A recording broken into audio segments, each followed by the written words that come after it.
नमस्कार साथियों। ये मेरा पहला यूट्यूब लाइव है। अ, उम्मीद करते हैं कि आप इस एडजस्ट इस इन सब चीज़ों के साथ आप एडजस्ट कर लेंगे। ठीक है। पिछली बार साथियों हमने पिछली बार एंजाइटी पर हमने बात की थी और इस बार हमारा जो टॉपिक है वो डिप्रेशन का है। ठीक है। असल में डिप्रेशन को लेकर कई लोग और एंजाइटी में ना फ़र्क नहीं समझ पाते हैं कि एंजाइटी और डिप्रेशन बिल्कुल एक जैसी बीमारी होती है, तो ऐसा नहीं होता है। बीमारी कहें या ये कहें कि मानसिक विकार होते हैं, ठीक है? एंजाइटी होती है कि भविष्य की चिंताएँ, ठीक है? आपको बच्चों की चिंता, काम कैसे करना है इसकी चिंता, जो तय किया है काम वो समय से पूरा हो जाए उसकी चिंता, आगे क्या-क्या करते जाना है, क्या-क्या करते जाना है, इन सब चीज़ों की चिंता जो है एंजाइटी में आ जाती है, ठीक है? और डिप्रेशन में आपका आ जाता है जो पिछली बातें हैं उसमें से कोई चीज़ आप कहाँ जहाँ पर आप अटक गए, कोई चीज़ आपको बुरी लग गई, जिस चीज़ का आपको आघात हो या जो पुराना ट्रॉमा है, ठीक है? ये सब आपके पास्ट से जुड़ा रहता है, वो आपका डिप्रेशन की श्रेणी में आपका आ जाता है। हालाँकि आम आदमी को डिप्रेशन, एंग्ज़ायटी इतनी समझ में नहीं आती है, तो ठीक है, उसकी उसकी कोई चिंता की बात नहीं है। लेकिन बात ये है कि ये समझना ज़रूरी है, चाहे आप आगे की चिंता कर रहे हों, चाहे आप पीछे की चीज़ों को लेके चल रहे हैं आप, ठीक है? तो ये आपको दोनों ही चीज़ें आपको परेशान करती हैं, दोनों ही चीज़ें आपकी रफ़्तार को रोकती हैं, दोनों ही चीज़ें आपके हैप्पीनेस को ख़त्म करती हैं। ठीक है? ना एंग्ज़ायटी अच्छी है, ना डिप्रेशन अच्छा है। कुछ लेवल पर एंग्ज़ायटी ज़रूर अच्छा काम करती है, ठीक है? उस एंग्ज़ायटी की वजह से कई बार समय से काम पूरा हो जाता है। तो हमने कुछ पीछे वीडियो बनाए हुए हैं जो एंग्ज़ायटी पर हैं। आप उन वीडियोज़ को ज़रूर देखिएगा, आपको बहुत अच्छा लगेगा। उसमें कई आपको जानकारी आपको मिलेगी और उसमें हमने कई एंग्ज़ायटी से उभरने के तरीके भी हमने बताए। इस वीडियो के लास्ट में भी हम आपको डिप्रेशन से उभरने के आपको हम तरीके बताएँगे, ठीक है? आपको ये समझाते हैं कि डिप्रेशन अ, की बीमारी जो है जिसको हम ये समझिए कि जो इंसान आप पहचाने कैसे कि हम डिप्रेशन आखिर है किसको, ठीक है? आप ये देखिए कि अधिकतर ऐसा आदमी जो है ना नीचे नज़र झुका के ज़्यादा चलेगा, ठीक है? उसके कंधे हमेशा झुके-झुके रहेंगे और वो व्यक्ति जो है जब भी किसी से बात करेगा तो पीछे की चीज़ ला-ला के रख देगा, कि मेरे साथ ऐसा हुआ था, मेरे साथ वैसा हुआ था, मुझे ये चीज़ परेशान करती है। उसकी बातचीत में 90% टाइम जो है 95% टाइम वो अपनी भूतकाल की ज़्यादा बातें करेगा। और एंग्ज़ायटी वाले व्यक्ति क्या करेगा, जब उससे बातें करो तो वो कहेगा, "अरे देखो मुझे अभी ये करना है, अभी मुझे वहाँ जाना है, अब ये काम कैसे करेंगे?" इस तरह की चीज़ें उसमें आती हैं, ठीक है? उसकी बातचीत से ये समझ में आ जाएगा, उसके व्यवहार से ये समझ में आ जाएगा। एंग्ज़ायटी वाला व्यक्ति जो है ना, उसके कदम कभी थमते नहीं हैं। वो कभी इधर बैठेगा, कभी उधर बैठेगा, हमेशा चलता-फिरता रहेगा, चलता-फिरता रहेगा। क्यों? क्योंकि उसका मन में भविष्य को लेकर के गतिविधियाँ चल रही हैं, तो शरीर तो सिर्फ़ एक आउटपुट है। हमारे मन में जो चल रहा है उसका आउटपुट जो दिखाता है, ठीक है? तो ये इसलिए लगातार भागते रहेंगे तब भी दिक्कत और डिप्रेशन में तो ऐसा कई बार होता है कि आप फिर एक समय बाद जाके रुक ही जाते हैं। मतलब आप देखिए अगर कोई व्यक्ति का बाथरूम में काम मतलब नहाने का काम अगर वो 10 मिनट का अगर है तो हो सकता है, लेकिन अगर वो 20-25 मिनट लगा रहा है तो आप मानिए कि वो अंदर बैठ कर के जो है ना, वो अपनी पुरानी यादों में ही घिरा पड़ा है। वो उसी दुनिया में है वो। तो वहाँ पर वो पुरानी यादें जो है उसको वहाँ पे दबोच लेती हैं।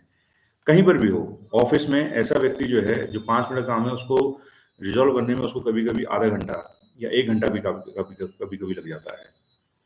ठीक है? एक चीज़ और समझने की है, कई बार क्या करते हैं लोग ना सांसारिक जो मेटलिस्टिक लेवल पर जो अचीवमेंट्स होती हैं ना, उन्हीं के हिसाब से ना अपने मेंटल हेल्थ को जज करते हैं।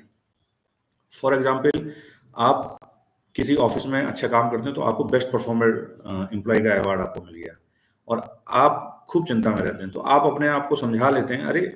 मैं अगर चिंता में नहीं हूँ, ठीक है? मुझे अगर मानसिक बीमारी नहीं मतलब मुझे अगर मानसिक बीमारी होती, तो क्या मुझे इस तरह का अवार्ड मिलता? आपकी सैलरी बढ़ जाती है, तो आप समझा लेते हैं, अरे!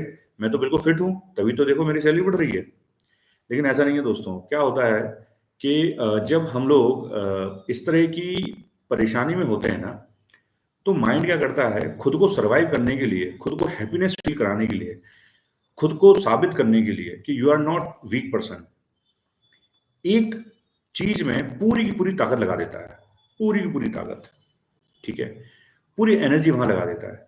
अब होता क्या है उस जगह एनर्जी लगाने पर, मतलब ये ठीक वैसे समझिए जैसे आप जिम गए और जिम में आप टॉप टू बॉटम सर से लेकर पैर तक की एक्सरसाइज ना करें तो आपकी बॉडी जो है ना सुडौल नजर नहीं आएगी, एक फिट नजर नहीं आएगी। आप केवल गए वहां पर, बोले मुझे मसल्स बनाने हैं केवल, अब आप केवल मसल्स बना रहे हैं वहां पर, ठीक है, सिर्फ मसल्स की आप डंबल उठा रहे हैं, वहां मसल्स बना रहे हैं। अब आप समझिए कि आपकी बॉडी कैसे दिखेगी, सिर्फ मसल्स आपके फूले फूले नजर आएंगे, बाकी पूरी पूरी बॉडी वही रहेगी। लेकिन एक समय ऐसा आएगा जहाँ पे आप मसल्स बनाने के लिए जो डंबल भी है ना उसका ज़्यादा इस्तेमाल नहीं कर पाएंगे, क्यों? क्योंकि उसकी जो मांसपेशियां हैं उसको मिलने वाली ताकत तभी मिलेगी जब पूरी बॉडी आपकी फिट होगी, क्योंकि उसमें स्ट्रेस आ जाएगा दूसरे मसल्स की वजह से, जहां पर उस वो कमजोर है, वो आगे खिंचनी नहीं देगी, वो फ्लेक्सिबल होनी नहीं देगी। ठीक इसी तरह से हमारे मन की अपनी दशा होती है। तो एक काम में अपना लगा देता है एनर्जी, ठीक है, और दूसरे काम में वो ध्यान नहीं देता है। तो इसलिए वहां से हमें रिजल्ट भी कम आते हैं, हैप्पीनेस भी चली जाती है। फिर एक समय जरूर ऐसा आता है जहां पे जिस काम में आपकी एनर्जी लगी पड़ी है वो काम भी आपका खत्म हो जाता है, ठीक है। इस अब ये तो अब आप समझ गए यहाँ पर कि आपकी अचीवमेंट्स जो है ना मानसिक फिटनेस की और आपकी हैप्पीनेस की निशानी बिल्कुल भी नहीं है, ठीक है। इतना तो समझ में आप लोगों को क्लियर हो गया। तो अब आप जो है ना घर पे रहें या कहीं पर भी रहें, इस बात को जरूर देखें कि जो आसपास का माहौल है उसके साथ आप कितना कनेक्ट हैं। क्या उस माहौल को, उन चीजों को आप इंजॉय कर रहे हैं, फील कर रहे हैं, जो हो रहा है उसको देख रहे हैं? अगर आप ऐसा कर पा रहे हैं, मतलब बहुत सिंपल चीज बता रहा हूं मैं कि आपकी मानसिक फिटनेस ठीक है कि नहीं है, इससे आप जज कर सकते हैं। लेकिन अगर आप आसपास के माहौल से कनेक्ट नहीं है, आसपास के माहौल में जितना डेटा आ रहा है, जितनी चीजें दिख रही हैं, उसका आप 50% से ज्यादा चीजें छोड़ देते हैं, भूल जाते हैं, इग्नोर कर देते हैं, तो आप ये मानिए कि आप किसी न किसी तरह से कोई ना कोई ऐसा मानसिक विकार है जो आपके अंदर पनप रहा है, जो अभी नहीं तो कभी भी ये आपके अंदर ज्वालामुखी जैसा फटेगा और आपके जीवन को तो तहस-नहस करेगा ही करेगा, आपके परिवार के भी जीवन को तहस-नहस करेगा। ये हमेशा ध्यान रखिए दोस्तों कि मानसिक विकार सिर्फ एक आदमी को नहीं होगा। अगर किसी परिवार में मानसिक विकार हो रहा है, मानसिक बीमारी पनप रही है, तो इट मीन्स उस परिवार में ना कई और लोग मानसिक बीमारी की चपेट में हैं। कैंसर, शारीरिक बीमारी, इस तरह की बीमारियां जैसे जब होती है ना, आपकी डेंगू हो गया, कैंसर हो गया या आपको टाइफाइड हो गया, तो ये एक ही आदमी तक सीमित रहेगी, ठीक है।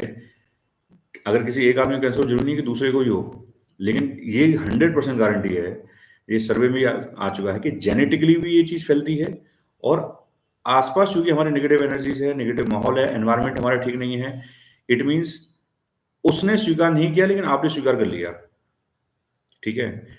आपने स्वीकार कर लिया, आप गए थेरेपिस्ट के पास, ठीक है, तो आप देखिए वो हमेशा पूछेगा आप कहाँ रहते हैं, क्या करते हैं, आसपास का माहौल कैसा है, वो इसलिए पूछता है। तो अगर कोई हमारे आसपास ऐसा कोई व्यक्ति जो थेरेपी ले रहा है, तो ये मान के चलिए कि उस माहौल में और भी तरह की नेगेटिविटी है। तो वहां पर जो जो लोग ऐसे हैं, ठीक है, जिनको लगता है कि गड़बड़ है कुछ हमारे अंदर कुछ निगेटिविटी है, वो तुरंत थेरेपिस्ट के पास जाएं और अपने आप को बेहतर से बेहतर बनाने के लिए काम करें। ये हमेशा ध्यान देने की बात है दोस्तों कि अगर एक परिवार में कोई मानसिक बीमारी किसी को पनपती है तो कम से कम ये 7 पीढ़ियों तक जाती है, ठीक है।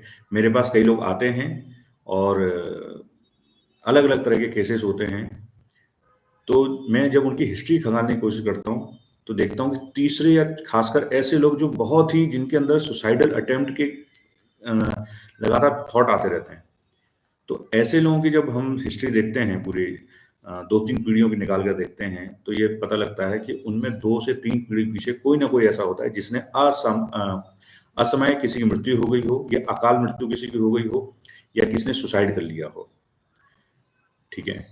जिसने सुसाइड किया होता है या किसी ने दूसरे का अगर मर्डर किया होता है, तो ऐसे लोगों का जीवन भी जो है बहुत अच्छा नहीं जाता है। ऐसे लोगों के परिवारों का जीवन बहुत अच्छा नहीं जाता, और ये जेनेटिकली ट्रांसफर होता है, ठीक है। ये साइंटिफिकली प्रूव भी हो चुका है।